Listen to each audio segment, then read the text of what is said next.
Hey guys, FilthyRobot here, bringing another guides, tips, and tricks video. This time we're talking about India. How good is Gandhi's India? Let's take a look at the bonuses. So, starting out, we have, I don't even know, I have no idea how to say this, I'm not even going to try it, but this bonus is giving 5 faith for each civilization, including India, that they have met, that has founded a religion, and is not currently at war. Alright, this is going to be a really good bonus, single player, and a really terrible bonus, multiplayer. Let's talk about why. So 5 faith from each civilization, and I say really good, and I actually want to even put that down a notch perhaps. Maybe the language is too strong. A really consistent bonus in single player, and a really inconsistent bonus in multiplayer, and overall not that strong a bonus to begin with. 5 faith, it's okay. And clearly, if you're playing a 12-player deity AI game, and I'm not sure if there is a limit on the number of religions that can be founded. If it's like Civ 5, what happens is not all civs on a map can found it, but the number of religions that can be founded goes up as the map size goes up. So in other words, you might find games where, especially if you're playing on large settings with huge maps and tons of AI in the game, you're going to find a lot of civs that are going to have religion, and this is going to be a lot of faith per turn. However, more likely, if you're playing in multiplayer where religion is very, very minimally prioritized right now, the religious bonuses seem quite weak. In general, you're not going to have a lot of people founding religions early, and when they do found religions, which will be much later in the game, this bonus is not going to be all that strong. Yes, in the early game, something like plus 20 faith per turn is a ton.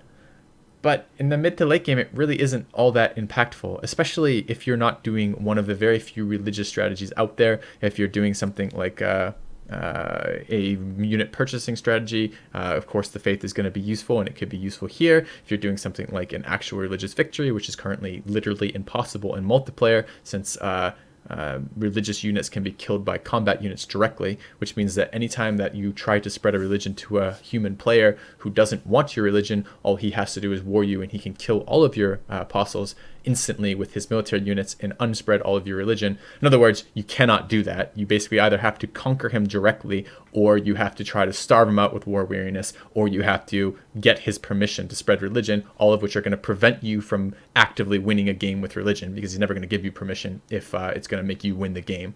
I don't think this bonus is all that strong at all.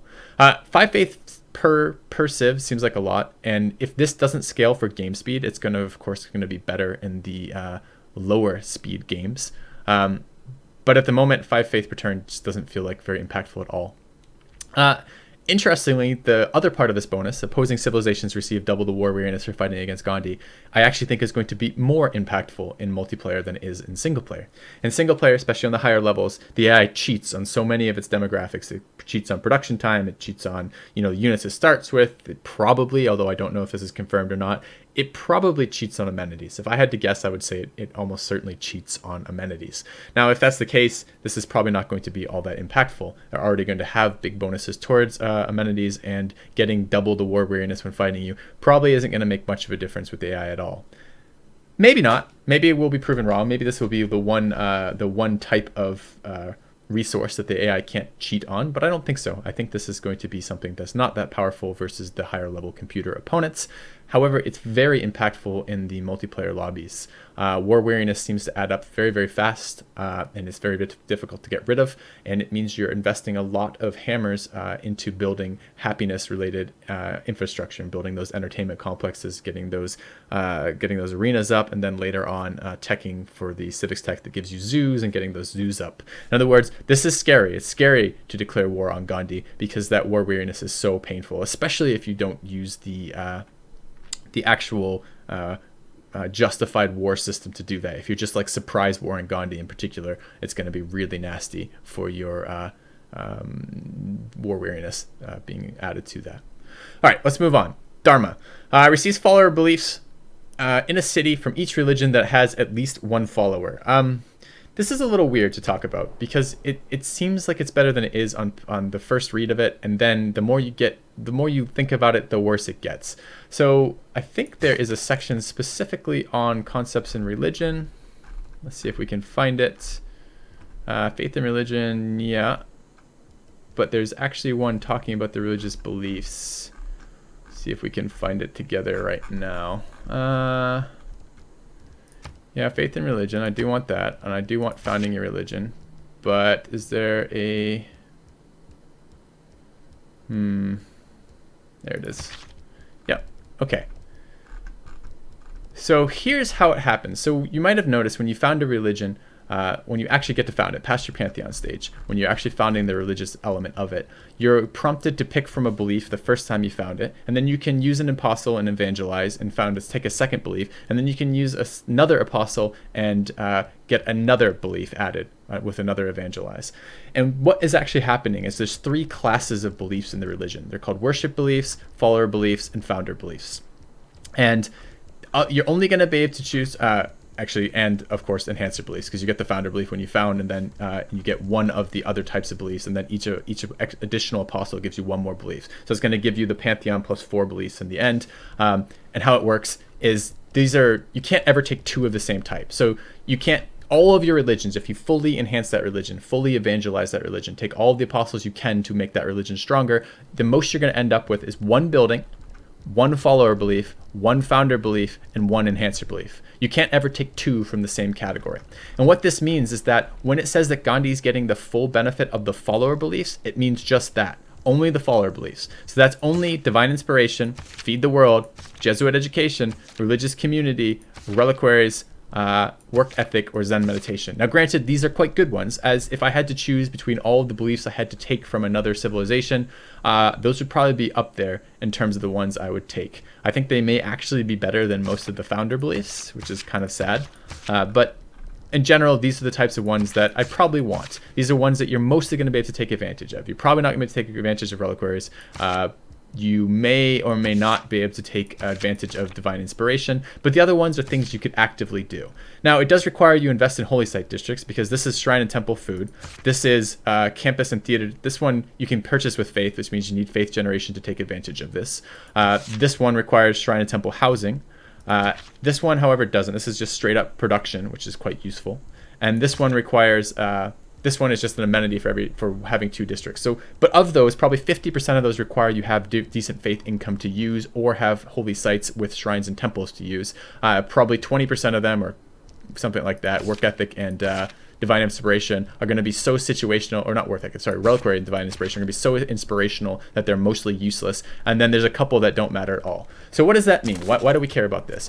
What it means is that, in general, you're not going to have, especially in multiplayer, not going to have a lot of religions around you. So you're not going to be getting many of these beliefs. You're probably only going to have 1, maybe possibly 2, if you're very lucky, 3 in a city most times.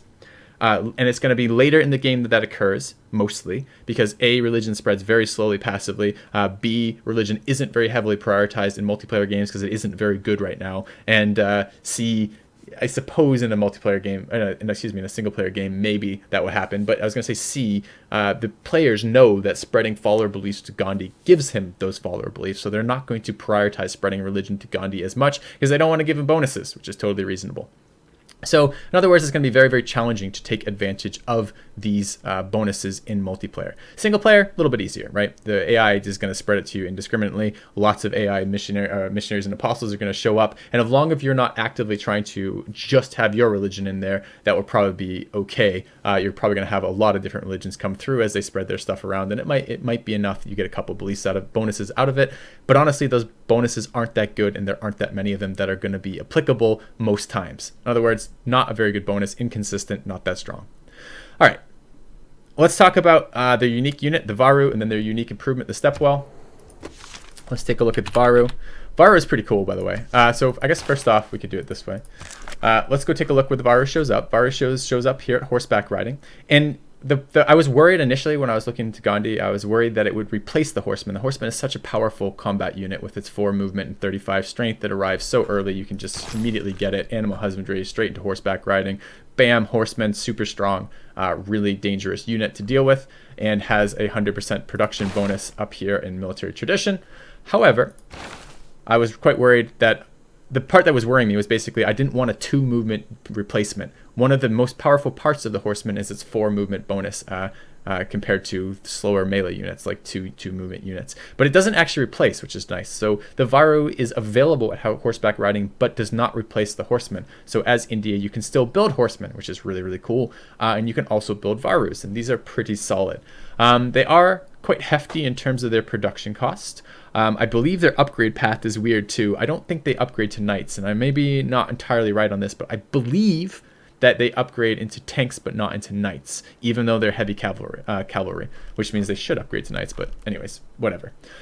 40 combat strength is pretty damn nice, especially at this stage in the game. That's a lot of combat strength compared to other things you're fighting. If you're looking at fighting swordsmen, 35, you're fighting probably archers at this stage in the game, which are much, much, much weaker, which we're seeing something like 25 combat, 15 melee, 25 ranged, 15 melee, excuse me. And this bonus is pretty decent.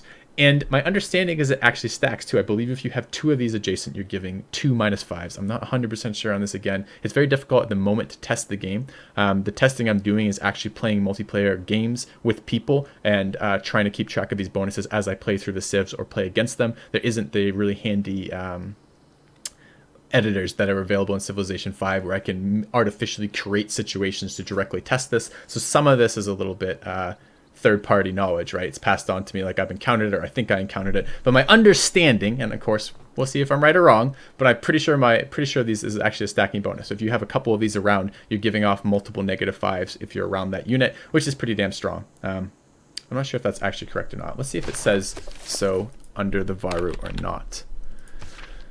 -5 combat strength for all adjacent enemy units. Yeah, it does upgrade to a tank. Okay, so that actually was correct. Can't upgrade into a knight, even though it is heavy cav.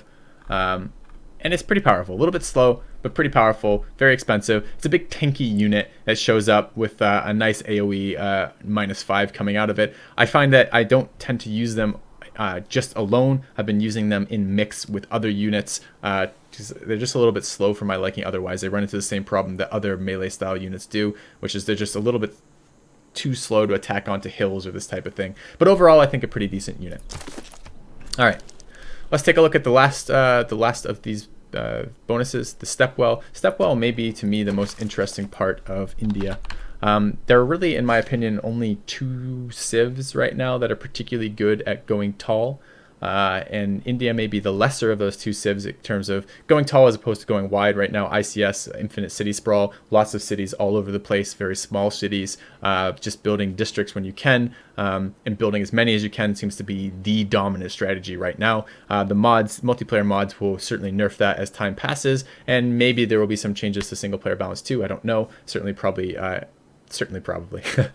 My expectation is that modders will likely try to reduce that to some degree or another. But as it stands right now, just going a few cities and trying to focus on growing them is very hard to do. And it's hard to keep up with the raw production and gold that the wide empires are making. In the late game, it's very hard to catch up with the science, because science is a per district thing where you get buildings that are built in the district that give raw science as opposed to some sort of modifier based on population. It was like a % modifier, for example. It's very hard to get good centralized cities that are going to compete with so many small cities. And one of the big reasons you can't do that easily is housing. That you run into housing restrictions on how much your cities can grow. Other problems, things like tile expansion, things like just amenities. When you get too big, your city is using a lot of amenities. But in general, especially in the early to mid game, one of the biggest problems is housing. And India gets around that housing bonus with its unique building.